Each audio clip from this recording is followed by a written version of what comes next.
اللہ وبرکاتہ۔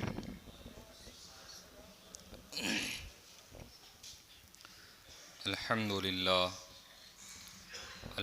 للہ نحمده ونستعینه ونستغفره ونؤمن به ونتوکل علیہ ونعوذ باللہ من شرور انفسنا ومن سیئات اعمالنا من يهده الله فلا مضل له ومن يضلله فلا هادي له ونشهد أن لا إله إلا الله وحده لا شريك له ونشهد أن محمدا عبده ورسوله أما بعد فأعوذ بالله من الشيطان الرجيم بسم الله الرحمن الرحيم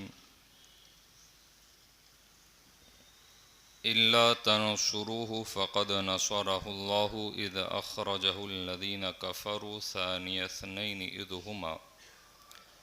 إذ هما في الغار إذ يقول لصاحبه لا تحزن إن الله معنا صدق الله مولانا العظيم وصدق رسوله النبي الأمين المتين الكريم ونحن على ذلك لمن الشاهدين والشاكرين والحمد لله رب العالمين إلى يوم الدين۔ آیت کریمہ پر کچھ دیر گفتگو کرنے سے قبل انتہائی عقیدت و ادب و احترام کے ساتھ سید الانبیاء امام الانبیاء جان کائنات فخر کائنات محبوب پروردگار صلی اللہ تعالی علیہ وسلم کی بارگاہ مقدسہ میں ہدیہ درود پیش کریں اور پڑھیں اللہم صلی علی سیدنا مولانا محمد مبارک وسلم صلاۃ و سلام علیک یا رسول اللہ صلی اللہ تعالی علیہ وسلم۔ سرورہ شاہ کریمہ دستگیرہ شرفہ حرمت روح پیمبر یک نظر کن سوئے ما غوث اعظم بمن بے سنو سما مدد قبلہ دی مدد کعبی ما مدد قادریم نعرہ غوث اعظم می زنم دم دے شاہ احمد رضا خان قطب عالم می زنم۔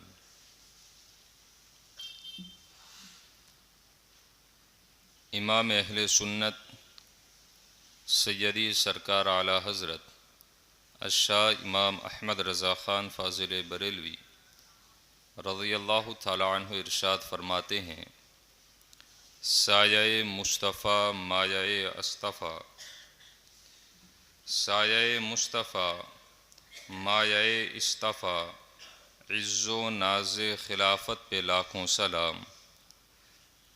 اور پھر آگے یوں کہا اس افضل الخلق بعد الرسل، اس افضل الخلق بعد الرسل، ثانی اثنین ہجرت پہ لاکھوں سلام، ثانی اثنین ہجرت پہ لاکھوں سلام، اصدق الصادقین سید المتقین، چشم و گوشے وزارت پہ لاکھوں سلام۔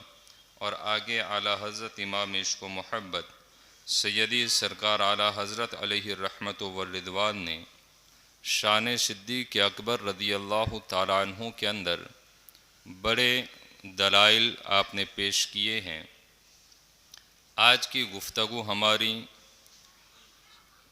شان صدیق اکبر رضی اللہ تعالیٰ عنہ کے تعلق سے رہے گی، اس لیے کہ 22 تاریخ جو اس ماہ کی جمادی الثانی کی جو آتی ہے وہ آپ کے عرس شریف کی تاریخ ہے، آپ کے وصال کی تاریخ ہے۔ یوں تو ہر صحابی افضل ہیں، اس لیے کہ صحابی ہونا ہی یہ اس بندے مومن کے لیے بڑا شرف رکھتا ہے، کیونکہ صحابی وہ ہیں جس نے حالت ایمان میں اپنے ماتھے کی آنکھوں سے چہرے نبوت کو دیکھا، نبی آخر الزمان خاتم الانبیاء صلی اللہ تعالی علیہ وسلم کو دیکھا اور حالت ایمان ہی پر خاتمہ انہیں نصیب ہوا تو سمجھ لیں کہ وہ خوش نصیب انسان صحابی کہلایا، وہ خوش نصیب انسان صحابی کہلایا۔ اور صحابیت کے تعلق سے اتنا ہی کافی ہے کہ ایک لمحہ بھی ایمان لانے کے بعد ایک لمحہ اگر وہ زندہ رہے، 1 منٹ یا 1 سیکنڈ، اور انہوں نے اپنے ماتھے کی آنکھ سے سید الانبیاء صلی اللہ تعالی علیہ وسلم کا دیدار کیا، ابھی ایمان لائے اور ایک لمحے کے بعد انتقال کر گئے، پھر بھی وہ افضل ہیں، اور انسانوں سے وہ کیا ہے؟ افضل ہیں۔ جب عام صحابی کا مرتبہ اتنا بلند، تو پھر ثانیۃ نین اور ہجرت میں ساتھ دینے والے، ہر لمحہ ساتھ گزارنے والا، ہر آن اپنے سینے کو ایک ذراع بنا کر نبی پاک صلی اللہ تعالی علیہ وسلم کی حفاظت کے لیے ہر لمحہ اپنے سینے کو پیش کر دے، تو اس کا مقام و مرتبہ کیا کہنا؟ اس لیے کہ جس کی پرہیزگاری، جس کا بلند و رتبہ خود خلاق کائنات نے ذکر کیا ہو، جس کی صحابیت قرآن عظیم سے ثابت ہو، جس کی افضلیت نبی پاک علیہ السلام نے اپنی زبان نبوت سے اپنے ظاہری حیات میں اپنے صحابہ کے سامنے رکھی ہو، ذرا مجھے بتائے تو صحیح، پھر ایسے دور کے اندر کوئی ان کی افضلیت کے اوپر کوئی انگلی اٹھائے یا نشانہ ٹانکے تو مجھے بتائیں یہ وہی انسان ہوگا جس کے عقائد خراب ہو گئے ہوں گے۔ اور یہ باتیں ہمیں ایڈوانس اس لیے اپنے معاشرے میں سمجھانے کی ضرورت ہے کہ جس طرح بدعقیدگی یہاں پیوست ہوئی، اسی طور پر کہیں شیعت بھی یہاں پر داخل نہ ہو جائے، کہیں رافضیت یہاں داخل نہ ہو جائے، کہیں خارجیت اور ناسبیت یہاں نہ چلی آئے۔ اس لیے یاد رکھیں آپ، ایمان یہ تمام دنیا کی نعمتوں سے برتر ہیں۔ اگر ایمان ہے تو دنیا کی تمام نعمتیں اس انسان کے لیے سکون و راحت کا سامان، لیکن اگر ایمان نہیں تو یاد رکھیں دنیا کی عظیم طاقت تمہارے در پر سلامی پیش کریں، لیکن وہ تمہارے لیے کسی چیز کی حامل نہیں ہے، وہ تمہارے لیے کسی چیز کی وقت نہیں رکھتی، وہ تمہارے لیے کسی چیز کی بھی شان و شوکت نہیں رکھتی، اس لیے کہ افضل سب سے بڑی نعمت اگر کوئی ہے تو وہ دولت ایمان ہے۔ وہ کیا ہے؟ دولت ایمان۔ اور یاد رکھیں ایمان پر حملے کرنے والے بڑے گروپ نکلے ہیں، اور ہر کوئی یہی کہتا ہے اس کو مانو، صحیح ایمان تمہارا ہے، یہ اس کو سمجھو، ایمان حقیقت میں یہ ہے، اس پر عمل کرو، سلامتی ایمان اس میں ہے۔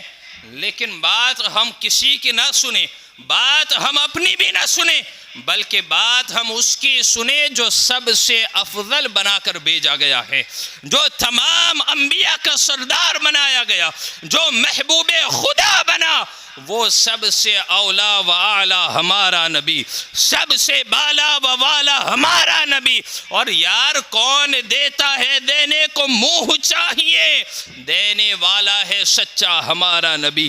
اس سچے نبی کی بات سمجھے ہم کہ جس نبی نے صدیق کی افضلیت کو ذکر کیا اور تمام صحابہ نے اس کو مان لیا، تو پھر اس دور کے اندر کوئی کسی بھی خان وہی سنتے ہیں جو مولا علی نے سمجھایا ہے، وہی سمجھیں گے جو مولا علی نے اپنے زبان سے کہا ہے۔ مولا علی نے تو یہی کہا تھا نا کہ میری ذات میں بھی 2 گروہ بٹ جائیں گے، 2 گروہ بنیں گے، جیسا کہ حضرت عیسیٰ علی نبینا علیہ التحیۃ والسلام کی ذات کے تعلق سے بن گئے۔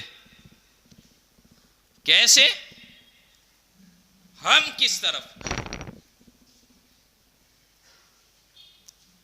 ہم کس طرف اور ہمیں رہنا کس طرف ہے، دو چیزیں خاص طور پر یاد رکھیں، بلکہ اولاد کو وصیت کر کے جائیں۔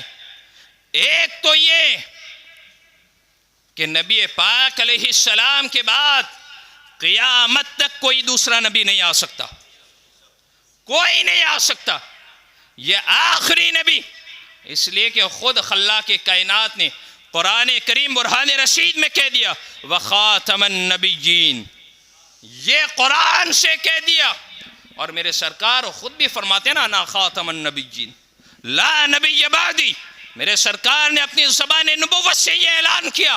تو سرکار کی زبان، اسی لیے تو اعلیٰ حضرت امام اس کو محبت فرماتی ہے، کون دیتا ہے دینے کو منہ چاہیے، دینے والا ہے سچا ہمارا نبی۔ میرے سرکار نے زبان سے کہہ دیا انا خاتم النبیین لا نبی بعدی، اب سرکار کے بعد کوئی نبی نہیں آئے گا۔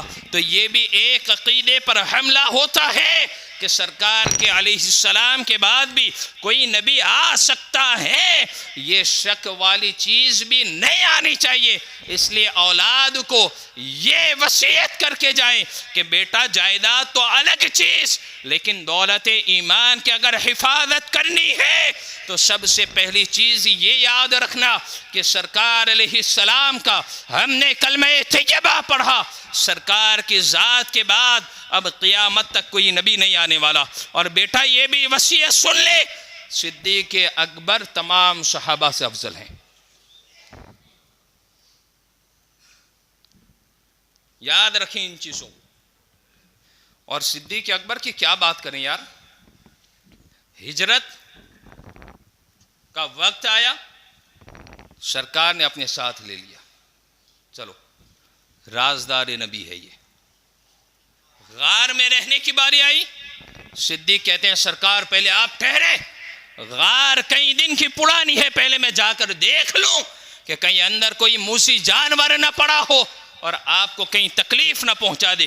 حالانکہ جانور بھی ادب کرتے تھے میرے سرکار کا، چاہے وہ موذی ہو چاہے موذی نہ ہو، ہر جانور، جن و انس تو کرتے ہی کرتے، لیکن وہ خوش نصیب ہم ہیں کہ ہم نے بھلے نہ دیکھا لیکن ہم قربان اپنی جان کو کر سکتے ہیں سرکار کے نام پر۔ یہ صرف زبان ہی نہیں بلکہ وہ بات یاد کریں ہم کہ مصر میں تو حسن یوسف کو دیکھ کر عورتوں نے انگلیاں کاٹ لی تھی پھل کاٹنے کی جگہ پر، لیکن قربان جائیں صرف نام محمد صلی اللہ تعالی علیہ وسلم پر خالد ابن ولید جیسے جنہوں نے اپنی جانوں کو قربان کرنے کے لیے تیار کر دیا تھا کہ ہم نام محمد کی حفاظت کے لیے اور نام محمد صلی اللہ علیہ وسلم پر اپنی جانوں کو قربان کر سکتے ہیں۔ لیکن بات یہ ہے کہ ہم نے بھلے نہ دیکھا لیکن ہمارا ایمان و وجدان یہ کہتا ہے کہ سرکار ہمیں دیکھ رہے ہیں، سرکار علیہ السلام ہمیں دیکھ رہے ہیں، اور ایسے دیکھ رہے ہیں جیسے ہم اپنی ہتھیلی کو اپنی آنکھوں سے دیکھ رہے ہیں، آج بھی دیکھ رہے ہیں۔ اور پھر اس صدیق کی کیا بات کی جائے کہ صدیق اکبر رضی اللہ تعالیٰ عنہ کی ذات بابرکات کے تعلق سے تو امام اس کو محبت نے تو یہ بھی تو کہا اس افضل الخلق بعد الرسل، اس افضل الخلق بعد الرسل ثانی اثنین، ہجرت پہ لاکھوں سلام۔ ان دو میں دوسرا کون تھا؟ تو تفسیر پڑھے تو دو میں دوسرے کے جو ذکر ہوا وہ صدیق اکبر رضی اللہ تعالیٰ عنہ، صدیق اکبر رضی اللہ تعالیٰ عنہ غار میں بھی ساتھ، ہجرت میں بھی ساتھ، مدینہ میں بھی ساتھ، مکہ المکرمہ میں بھی ساتھ، اور ساتھ تو ایسا دیا کہ جب ہر کوئی جھٹلا رہا تھا اس وقت صدیق نے یہ کہا تھا سرکار میں آپ کی بات کو مان رہا ہوں، میں آپ کی بات کو ہر بہر قبول کرتا ہوں۔ اور بات تو یہ تھی کہ جب سفر معراج سے لوٹ کر آئے تو قربان تو جائے انکار کرنے والوں کی فہرست لمبی تھی، لیکن قبول کرنے والوں میں سر فہرست اگر کسی کے نام تھا تو وہ جناب صدیق اکبر رضی اللہ تعالیٰ عنہ کا نام تھا. وہ صدیق اکبر کہ جن کی پرہیزگاری، جن کی صحابیت پر قرآن دلالت کریں، بلکہ قرآن مقدس کی بے شمار آیات صدیق اکبر رضی اللہ تعالیٰ عنہ کی شان میں یوں ذکر کی گئی. آپ دیکھیں وَسَيُجَنَّبُهَا الْأَتْقَى الَّذِي يُؤْتِي مَالَهُ يَتَزَكَّى وَمَا لِأَحَدٍ عِندَهُ مِن نِعْمَةٍ تُجْزَى إِلَّا ابْتِغَاءَ وَجْهِ رَبِّهِ الْأَعْلَى وَلَسَوْفَ يَرْضَى. آپ پڑھیں تو صحیح، یہ وہی منظر تھا کہ جب بلال حبشی رضی اللہ تعالیٰ عنہ کو کوئی بچانے والا، بلکہ سرکار عالم صلی اللہ تعالیٰ علیہ وسلم تو مالک کونین ہے، گو پاس کچھ رکھتے نہیں، دو جہاں کی نعمتیں ہیں ان کے خالی ہاتھ میں. اگر میرے سرکار سونے کے پہاڑوں کو یہ کہہ دیتے کہ سونا بن کے چلو تو وہ پہاڑ چلنے کے لیے تیار ہو جاتا. اگر سرکار یہ کہہ دیتے کہ سونا یہاں سے نکلا تو سونا وہاں سے نکلا تھا. لیکن قربان تو جائیے درس دینا تھا امت کو کہ میری امت جان لے کہ میرے پاس دونوں جہاں کی نعمتیں ہیں، دونوں جہاں کے خزانوں کی کنجیاں سرکار نے میرے دستے نبوت میں عطا کی ہیں. لیکن حال یہ ہے کہ کوئی آتا تو اسے تو واپس نہ جانے دیا جاتا، جولیاں بھر دی جاتی. لیکن قربان جائیں سرکار علیہ السلام کی وہ زندگی مبارکہ پر کہ سرکار علیہ السلام کئی دن تک بھوکے رہا کرتے تھے، گھر میں چولہا کئی دن تک نہ جلتا تھا، پیٹ پر پتھروں کو باندھ کر فاقہ کش وہ زندگی گزارا کرتے. لیکن پھر آپ دیکھیں تو صحیح وہ صدیق اکبر رضی اللہ تعالیٰ عنہ کا وہ دل فراخی دل کی بات کریں تو قربان جائیں کیا بلال حبشی رضی اللہ تعالیٰ عنہ کو سرکار نہ چھڑا سکتے تھے؟ چھڑوا سکتے تھے. لیکن یہ قسمت کا ستارہ صدیق کی قسمت میں لکھا ہوا تھا. دولت اگر ملے نا، میں نے گزشتہ جمعہ کہا تھا نا، تکبر نہیں ہونا چاہیے، غرور نہیں ہونا چاہیے، گھمنڈ نہیں ہونا چاہیے. اور اترانا کس چیز پر یار؟ دولت مند ہو گئی اس لیے، بڑے محل میں رہتے اس لیے، بہترین پوشاک پہنیے اس لیے، ہر کوئی میرے ادب کے لیے کھڑا ہو جائے اس لیے، شان اس لیے نہ. اصل بات یہ ہونی چاہیے کہ فضل اس کو شمار کریں ہم کہ دولت کے ساتھ سجدے کی بھی توفیق ہمیں ملتی رہے. فضل اس کو سمجھنا چاہیے کہ دولت کے ساتھ سخاوت والا دل اور ہاتھ رب نے عطا کیا ہو. اس دولت کو فضل سمجھنا چاہیے کہ جس دولت سے حقوق اللہ اور حقوق العباد کو ادا کیا جا سکتا ہو، اس کو ہمیں فضل الہی سمجھے اس دولت کو. اور اگر اس دولت سے یہ تمام نہیں ادا ہوتا تو پھر اس آیت کریمہ پر نظر دوڑائیں. رب کائنات نے کہا نا انما اموالکم و اولادکم فتنہ، تمہارا مال تمہاری اولاد یہ سب آزمائش ہے. تو پھر رب دولت دے کر بھی آزماتا ہے، اولاد دے کر بھی آزماتا ہے. لیکن دولت صدیق کو بھی دی تھی رب نے، قربان جائے. اور کیسی قربانیاں صدیق اکبر نے پیش کیا وہ بارہا ہم نے سنا نا کہ جب بھی سرکار علیہ السلام نے اسلام کی خدمت کے لیے، اسلام پر اپنا مال لٹانے کے لیے جب بھی زبان نبوت سے اعلان کیا تو بڑھ چڑھ کر اگر کسی کا حصہ ہوتا تو وہ صدیق اکبر کا ہوا کرتا تھا. وہ صدیق اکبر کی شان. میرا رب کہتا ہے نا وَسَيُجَنَّبُهَا الْأَتْقَى الَّذِي يُؤْتِي مَالَهُ يَتَزَكَّى، ان قریب سب سے بڑے پرہیزگار کو اس آگ سے دور رکھا جائے گا. سب سے بڑے پرہیزگار، اتقا کا لفظ ہے یہاں پر. متقی ہونا الگ چیز اور سب سے بڑا پرہیزگار ہونا الگ چیز. جو چھوٹی چھوٹی باتوں کا بھی لحاظ رکھے، جو شریعت مصطفیٰ صلی اللہ تعالی علیہ وسلم کی باریک باتوں پر بھی عمل کر کے گزر جائیں اور وہ اپنی زندگی کو سراپا عشق مصطفیٰ بنا لے. قربان جائیں صدیق کے عشق پر بھی. وہ کیسا عشق تھا یار، سانپ ڈنک مارے غار کے اندر لیکن نیند میں کہیں خلل نہ ہو جائے، وہ ادب کا لحاظ کرنا تھا۔ وہ گستاخوں کو یہ سمجھنا چاہیے کہ جہاں پر صدیق اپنی ران کو بھی ہلانا پسند نہ کرے کہ کہیں بے ادبی بارگاہ رسالت میں نہ ہو جائے، اور وہ لوگ جو یہ کہیں کہ سرکار کے بعد کوئی دوسرا بھی آ سکتا ہے، تو پھر میں سمجھتا ہوں کہ وہ ایمان ان کا ہے ہی نہیں، وہ بے ایمان لوگ ہیں۔ اس لیے کہ وہ ادب کا درس تو ہمیں صدیق غار سے بھی دے رہا ہے، خلل نہ آ جائے، لیکن معجزہ مصطفیٰ پر قربان جائے۔ جب نگاہ نبوت بیدار ہوئی، صدیق کی آنکھوں میں آنسو تھے۔ جب ماجرا پوچھا گیا تو جناب صدیق اکبر رضی اللہ تعالی عنہ نے جب داستان سنائی تو آقا کائنات علیہ السلام نے اپنا لعاب دہن نکالا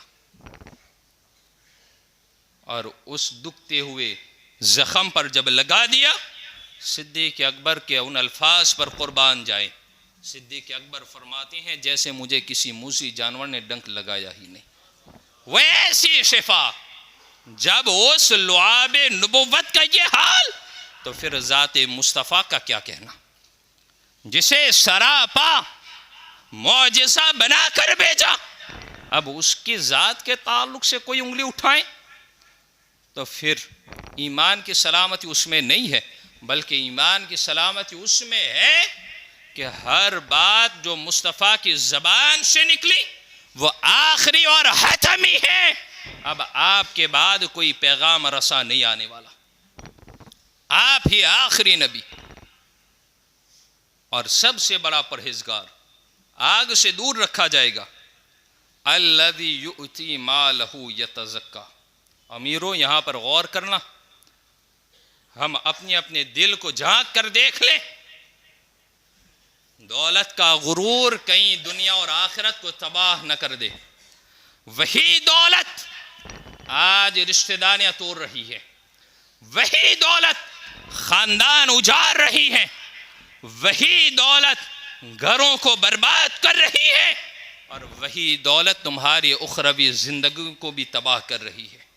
اور یہ سمجھ لیں کہ جہاں پر تمہاری تباہیاں دولت کے ذریعہ ہو تو یہ سمجھ لینا چاہیے کہ یہ آزمائش رب کی طرف سے ہے، ہمیں سنبھل جانا چاہیے، ابھی سخت گرفت نہیں آئی۔ الذی یؤتی مالہ یتزکا، جو اپنا مال دیتا ہے تاکہ اسے پاکیزگی ملے، یعنی راہ خدا میں دیتا ہے، حقوق العباد میں ادا کرتا ہے، غریبوں کو دیتا ہے، محتاجوں کی محتاجی کو دور کرنے کا ذریعہ بنتا ہے، اور وہ اپنے مال کی اس طرح پاکیزگی زکوٰۃ و صدقات و خیرات کے ذریعہ دیتا ہے، تو پھر دیکھیں صدیق کی ذات پر قربان جائے۔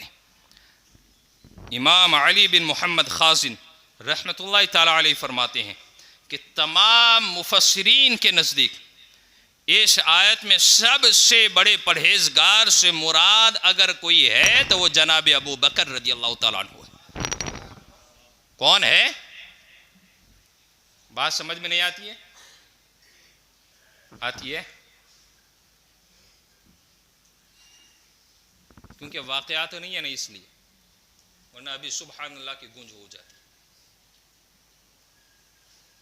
ابھی واقعات سنائے جائیں تو واقعات اپنی جگہ پر برحق، لیکن کچھ ایمان کی بھی بات ہونی چاہیے، کیونکہ ایمان ہے تو سب ہے، ایمان نہیں کچھ بھی نہیں۔ ہر کوئی یہی تو دعا کرتا ہے نا، بلکہ ہم تو صحابہ کی جوتیوں کی دھول کے بھی ذرے کے برابر نہیں، جن کو اللہ کے حبیب علیہ السلام نے، یہ میں کسی اور کی کیوں بات کروں، یہ جناب صدیق اکبر افضل البشر بعد الانبیاء بالتحقیق جس کا خطبہ پڑھا جاتا ہے، وہ افضل البشر بعد الانبیاء کی بات کریں تو یہی وہ جناب صدیق اکبر ہیں کہ زبان نبوت سے سرکار نے یہی تو کہا تھا، صدیق تمہارے لیے جنت واجب ہو گئی۔ لیکن صدیق اکبر رضی اللہ تعالیٰ عنہ کی پرہیزگاری پر قربان یار. صدیق اکبر رضی اللہ تعالیٰ عنہ جب کسی پرندے کو دیکھ لیتے تو صدیق یہی کہتے ہیں کاش رب نے مجھے پرندہ بنایا ہوتا اور حساب نہ دینا پڑتا. کاش مجھے کسی مومن صالح کا ایک بال بنا کر پیدا کر دیا جاتا تاکہ رب کی بارگاہ میں جواب دہی نہ ہوتی. حالانکہ وہ جن پر جنت واجب اور سرکار نے زبان سے کہہ دیا جو مالک جنت ہے, لیکن پھر بھی خوف کیا تھا. آج ہمارے پاس تو کچھ نہیں, پھر بھی ہم کیا ہے, وہ آج تو میں نے پڑھی تھی یار عصر کی نماز, تو مجھے بتا تو صحیح یار کہ سجدہ قبول تو کروا کے نکلا ہے کہ کیا ہوا؟ تیرا سجدہ رب کی بارگاہ میں قبول ہوا نہیں, تو پھر تو غرور سے کیوں کہتا ہے آج تو میں عصر کی نماز پڑھ کے آیا ہوں؟ ارے یہ جناب صدیق اکبر رضی اللہ تعالیٰ عنہ کے تعلق سے حضرت امام علی بن محمد خازن کہتے ہیں کہ یہ تو تمام مفسرین کا اتفاق, اور پھر اس کے بعد کہتے ہیں کہ دنیا میں ان سے کوئی گناہ سرزد نہ ہوگا. جناب صدیق اکبر سے دنیا میں کوئی گناہ سرزد نہ ہوگا, کیونکہ اللہ نے ان کی حفاظت کر لی ہے, وہ اللہ کے دستے حفاظت کے اندر ہے. اور جب رب کسی کی حفاظت کرے تو بھلا اس سے گناہ کیسے سرزد ہو جائے؟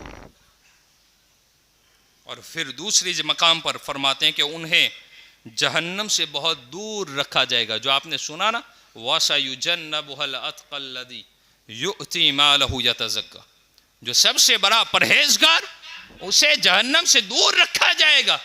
تو اس میں بھی محمد ابن خازن فرماتے ہیں کہ کوئی ہے تو وہ جناب صدیق اکبر ہے کہ جنہیں جہنم سے دور رکھا جائے گا. پتہ چلا کہ وہ جنت کے اندر رکھے جائیں گے. کیا چلا؟ جنت میں. بات کہیں اور چلی جائے گی. جس طرح حضرت بلال حبشی رضی اللہ تعالیٰ عنہ کی میں نے بات چھیڑی تھی, ویسے ہی آج کے دور میں بھی کچھ ایسے منافق ہیں, منافق صفت, کہ جن کا ظاہر کچھ اور باطن کچھ اور ہے. اور لبادہ تو ایسا ہی ہے, اچھی سی ٹوپی, اچھی سی داڑھی اور اچھا سا جبہ قبہ اور پگڑی پہن کر, اور پھر کہتے کیا ہیں, ہم تو مولا علی والے ہیں, وہ علی کا ذکر کرتے ہیں. تو علی کا ذکر تو ہم بھی کرتے ہیں, لیکن بات وہ ہونی چاہیے کہ مولا علی نے تو کہا ہے کہ مولا علی رضی اللہ تعالیٰ عنہ کی میں بات کر دوں.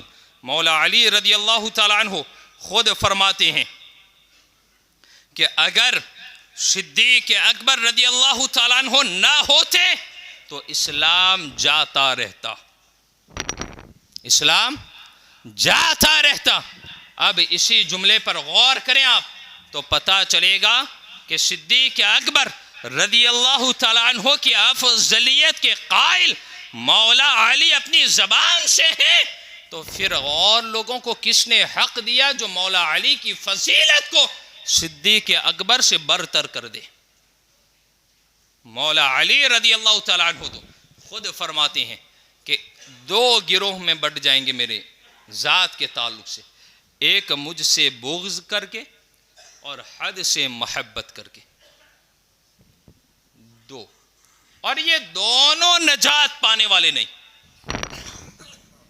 دونوں نجات پانے والے نہیں. تو پھر جب نجات پانے والے نہیں ہے تو پتہ کیا چلا کہ وہ جائیں گے کہیں اور وہ ٹھکانہ جہنم. تو پھر مولا علی سے محبت کیسی؟ ہم بھی تو محبت کے دعوے دار, تو پھر کس طور پر کی جائیں؟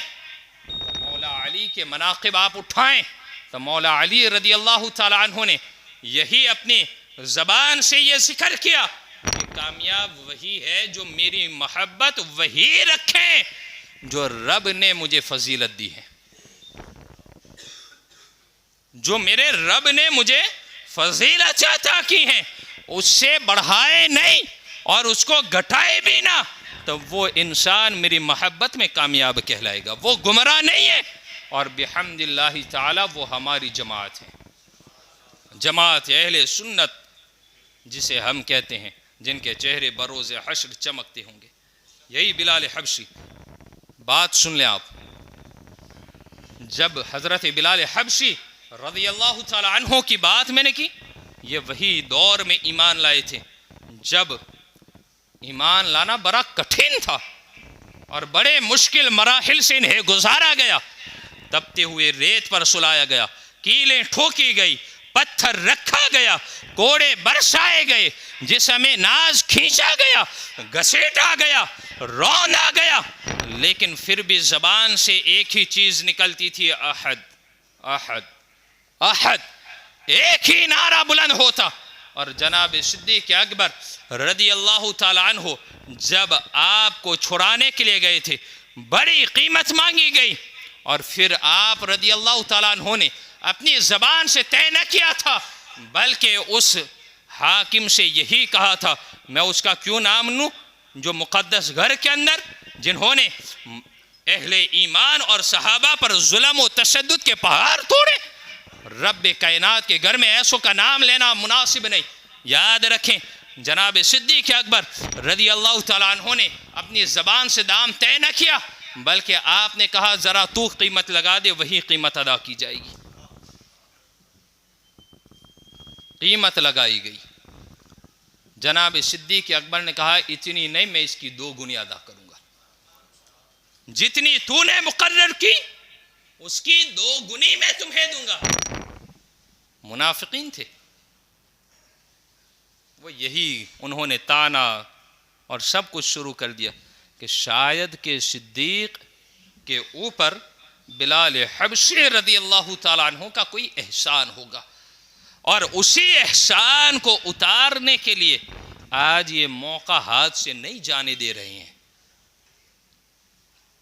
لیکن جو رب کائنات کی بارگاہ میں جو قبول کر لیا گیا ہو، وہ یہ نہیں دیکھتا کہ دنیا کیا سوچے گی، وہ مولا اور مالک حقیقی رضا کو دیکھتا ہے، وہ کہ میرا رب کس سے راضی ہوتا ہے۔ وہ رضا کو دیکھ رہے تھے کہ میرا رب کس بات سے راضی ہوگا۔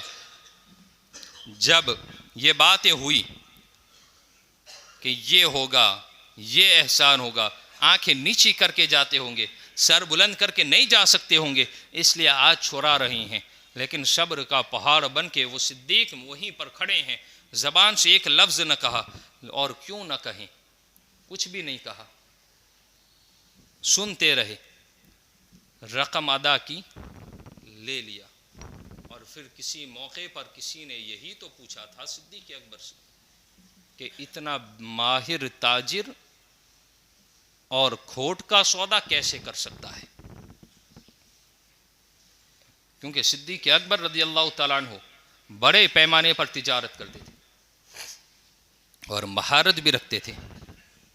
تو صدیق اکبر رضی اللہ تعالیٰ عنہ نے کچھ نہیں کہا، بلکہ رب کائنات نے وہ جواب قرآن مقدس میں آپ دیکھیں، الا ابتغاء وجہ ربہ الاعلی ولسوف یرضی، صرف اپنے سب سے بلند شان والے رب کی رضا تلاش کرنے کے لیے، اور بے شک قریب ہے کہ وہ خوش ہو جائے گا۔ کس لیے یہ سودا کیا تھا؟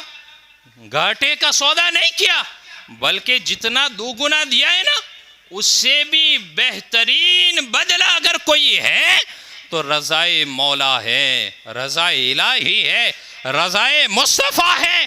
اور وہی تو صدیق کی زندگی کا مقصد تھا کہ میرا رب اور میرا مصطفیٰ راضی ہو جائیں تو میری زندگی کامیاب ہو جایا کرے گی۔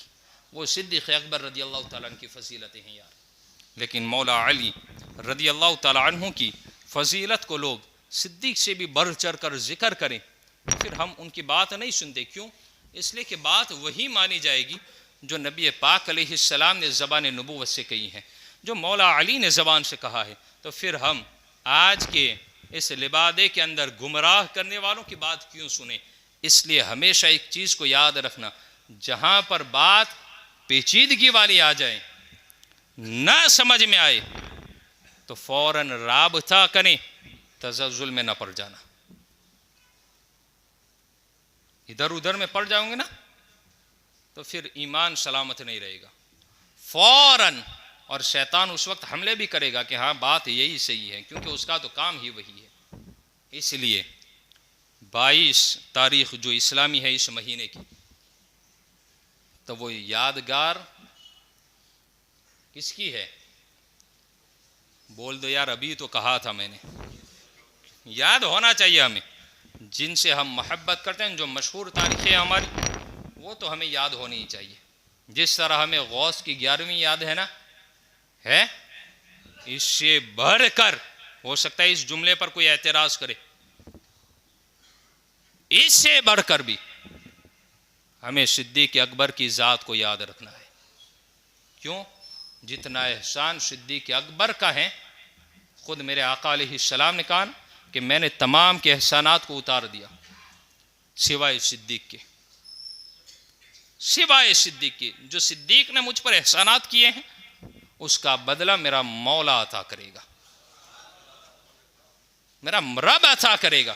جب نبی اپنی زبان سے صدیق کے تعلق سے یہ کہے تو پھر میں سمجھتا ہوں کہ سب سے افضل جو ہے اس کی یاد بھی ہمیں منانی چاہیے ہے.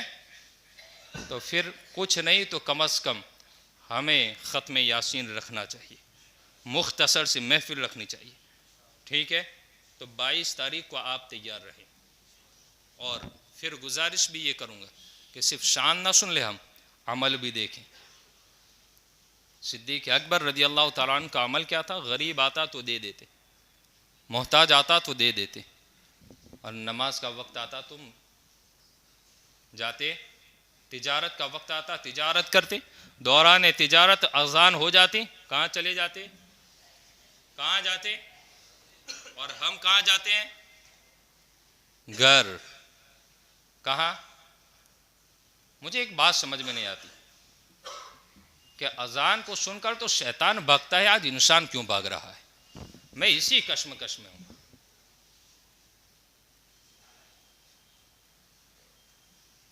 یہ کیوں؟ اور وہ بھی نبی کا غلام، اور دعویٰ عشق مصطفیٰ کا. ایسا نہیں ہونا چاہیے یار. اور ہر دفعہ وعدہ کرتے آپ، اور وعدہ خلافی. مشکات المصابیح کے اندر یہ حدیث پاک موجود ہے. منافقین کی صفت ذکر کیا ہے اس کو. کس کی؟ منافق کی. اور مومن کی صفت تو میرے حبیب علیہ السلام نے، میرے آقا نے تو یہ ذکر کیا کہ وہ ہمیشہ سچ بولتا ہے. کیا بولتا ہے؟ سچ بولتا ہے. تو پھر ہم کیا کرتے ہیں؟ وہ اس کا پتہ ابھی لگ جائے گا. 2 رکعت فرض پڑھ کے جاؤ گے یا سنتیں بھی پڑھ کے جاؤ گے، اس سے فیصلہ آپ کو کروا دینا ہے کہ آپ کیا ہے. اب اس سے زیادہ میں کچھ نہیں کہوں گا. وہ سلام پڑھنا نہ پڑھنا وہ آپ کے اوپر، لیکن جو ہیں سنن و نوافل وہ ابھی ہی آپ فیصلہ کروا دیں گے کہ آپ کس صف کے اندر اپنے آپ کو شمار کروا رہے ہیں. اللہ کریم ہم سب کو ایمان کی سلامتی عطا کریں، اور ایمان کی سلامتی کے ساتھ عمر بالخیر عطا کریں، اور بیماروں کو شفا عطا کریں، اور ایمان پر اللہ کریم خاتمہ بالخیر نصیب عطا کریں. وما علی الا البلاغ. السلام علیکم ورحمۃ اللہ وبرکاتہ.